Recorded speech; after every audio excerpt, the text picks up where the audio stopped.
IPO. Probably in the next 2-3 years, we'll have a golden jubilee when we passed out of IIT Mumbai.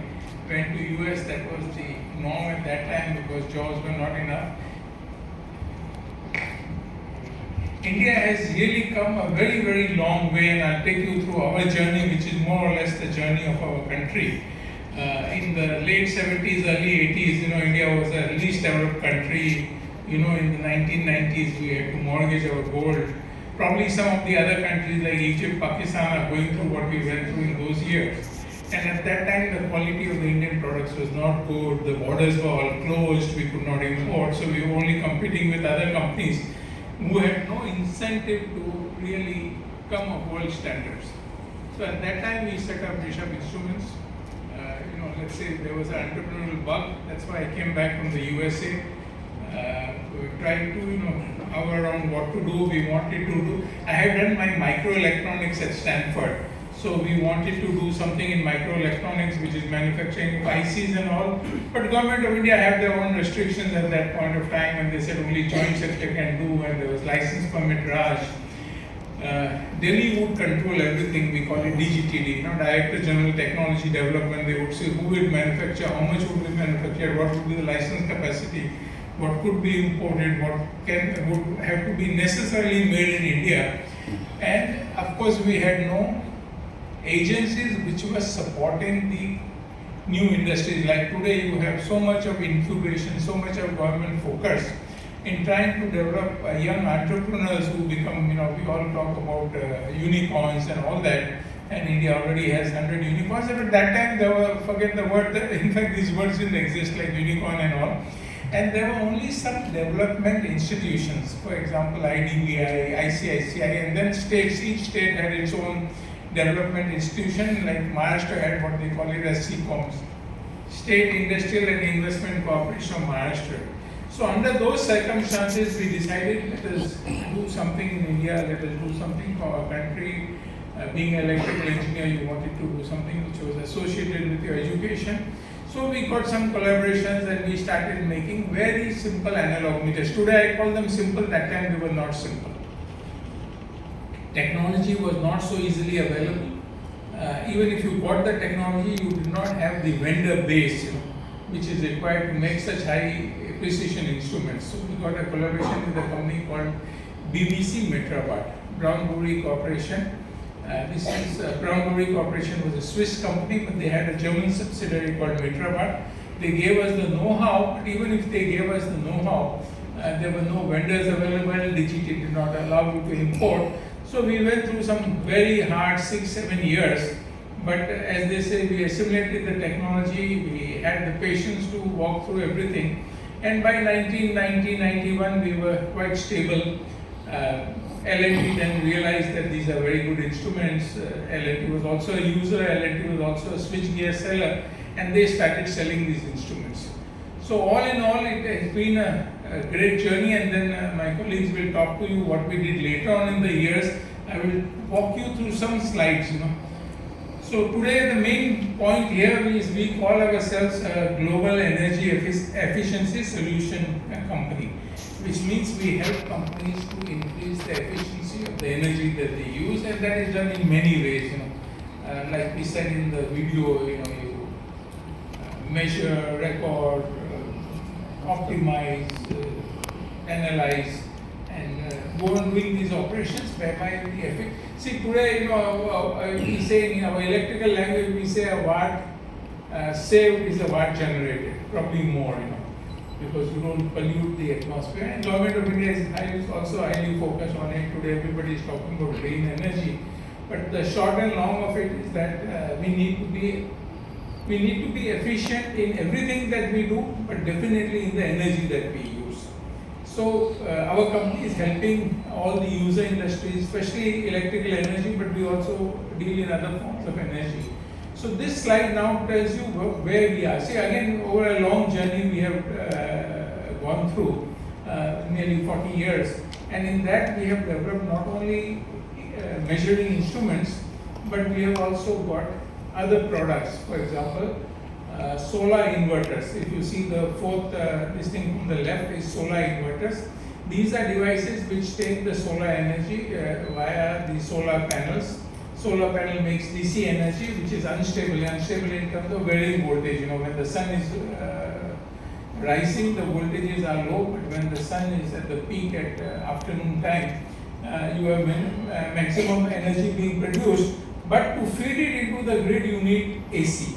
This is DC. DC is direct current, AC is alternating current. So you have to convert from DC to AC, you have to stabilize. And we do a lot of operations to make solar energy usable. You know, it's not as simple as it looks. A lot of operations have to be done before solar energy can be used. We do high pressure castings. You see the last item there. We do portable test and measurement instruments. World over, people are importing from China. We have gone and purchased a company in China so that what we make in India we are able to sell in China. We are very proud of it. We are successfully doing it, but we want to do more and more. Western Europe is a very big market. We have our own operations in Poland. We do both aluminum die casting and electronic products. Again, my colleagues will talk a little more of it. But those businesses are also growing like India is growing. Last but not the least, you see in this journey we have set up Seafarm Tinsley in the UK, and we have set up Seafarm Tinsley in US. So Indian products, make in India is a recent, let's say, slogan. Of course, it's the focus of this government. I appreciate it, but we have started this journey much before the government of India mandated that we should make everything in India. Today, the slogan is "Make electronics in India." We have been a very big user of electronics. We use passive components, resistance capacitor diodes, to active components like ICs and IGBTs. All those we use, but government is now trying to see that all this is made in India. For people who are not in the electronics field, today the import of electronics has surpassed the import of even petroleum products. Petroleum used to be our biggest importer because every vehicle uses petroleum, but going forward electronics is the biggest thing. But let us say with the efforts of the industry in general and the government also, we may become a next net exporter. Defense equipment we started some years ago, we have already become a exporter. May not be a net exporter, but I think it's a matter of time before we become a net exporter. Automobile industry, we were importing all the parts of the automobiles, but today we are a net exporter. So I think electronics also something similar is going to happen. This slide shows you some of the markets where we export to 100 countries, make in India and export all over the world. So we have already 100 countries. In fact, 50% of what we make in India is used in India. 50% of what we make in India is exported to other parts of the world. And what we do in Poland is also exported, so much so that out of the revenue of about 600 crores, less than about 100 crores is what we sell in India, and the rest we sell all over the world. This gives us confidence that India is not only growing, it is growing well. Indian products are being accepted all over the world, and let's say going forward we will be able to do better. This shows some of our customers who gave us permission, but they are all the blue chip of blue chips. Siemens, ABB, Pronotec, Lucy, these are all big names, and they are customers also for aluminum casting, they are for electronics, they are customers in India, they are customers in foreign countries. We supply a lot to Siemens Pakistan. Pakistan is a country where we have a lot of political differences, but as far as business is concerned, we all would like to do business wherever it is available. So we have been a regular supplier to Siemens Pakistan and to many companies in Pakistan. Not to, of course, Middle East, Africa, US. We have what we call as UL approvals. US is a different market. All of you know they still talk in inches, feet, degrees Fahrenheit, miles. So they don't want to integrate with the world community, and therefore they have their own standards called ANSI standards, American National Standards. And I'm proud to say that many of our products are meeting the ANSI standards. We have our own sales people there. We adapt our products to make products for their standard. And then we're able to get approvals. You have to get approval to sell it in America. Every country has their own approvals. China also has what they call it CCC approvals. America has ANSI approvals. Europe has CE marking. So different approvals are there, but this is what we have built over the years. It's been a long journey. It's been a successful journey, satisfying journey. Of course, the birth is always painful. I always say birth pangs to online. Any company, even if they start today, they can't avoid the birth pangs. So we could not avoid the birth pangs, but of course, future life becomes so much easy. This slide gives you some of the things we are really doing well globally and in India. So we are a global leader in manufacturing and supply of analog meters. These are meters which indicate voltage, current, frequency. Then CTs, we are one of the top players. Probably number 2 in the world. Number 1 is a German company. We're proud to, and we are growing in many of these industries. Analog meter we are not growing so well, but CTs we are growing very well. Analog meters we are not growing because we ourselves have come up with products which have replaced the analog meters. We make what is known as digital products. We make products which are able to communicate with each other.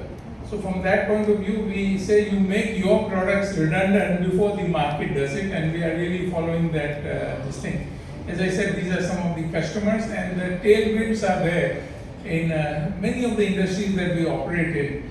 So you see electronics and semiconductor, when so much is coming up, you need to build new factories and you need to measure all the energy that we use. And this semiconductor is a big guzzler of electricity, because these are all metallurgical processes where you take silicon, purify silicon, then dope silicon with N and P chemical, this thing.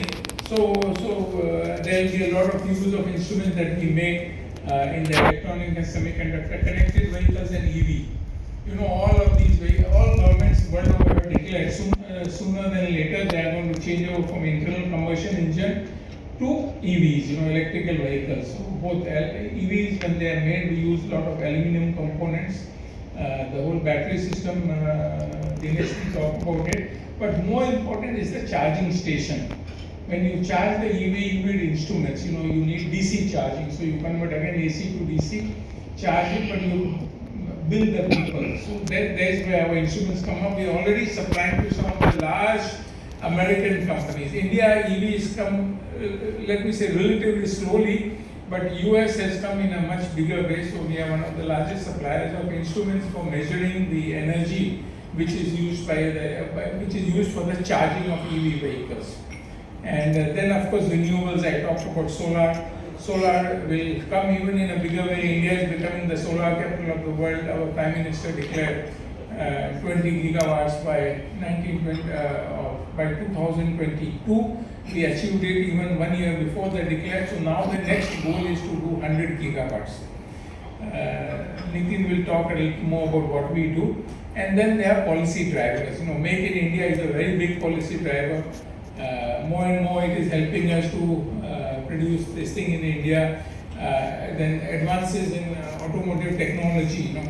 See, all industries are going through renovation. People ask, the GDP is growing only at single digit. India is 8%, which is very good. Other countries are 3-4%. World is about 3%. But what happens is, although the GDP is not growing, the technological advances are coming where people want to modernize their grid.